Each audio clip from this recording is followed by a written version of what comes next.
Durante 5 días, de xoves a domingo, a capital Barbanzá converteuse en lugar de destino para miles de persoas que quixeron desfrutar das festas do verán da localidade.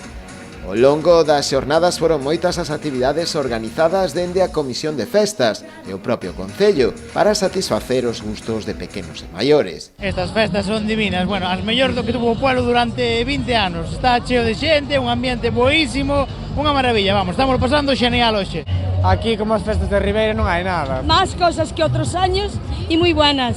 Mais sen dúbida unha das citas principais da fin de semana volveu a ser a misa solemne na lonxa da localidade, na honra da Virxe do Carme, celebrada na tarde do sábado, e que continuou despois coa tradicional procesión marítima.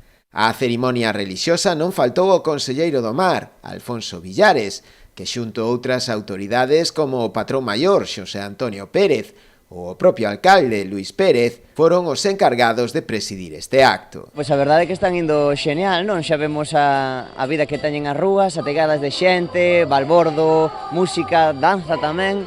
A xente está vindo a Ribeira, vamos, a disfrutar dunhas boas festas do verán. Onte domingo os festexos chegaban ao seu remate e fixéronos coa tradicional mostra de música e danza tradicional na Praza da Porta do Sol, a que lle seguiu un espectáculo de danza contemporánea a cargo da compañía de Fran Sieira.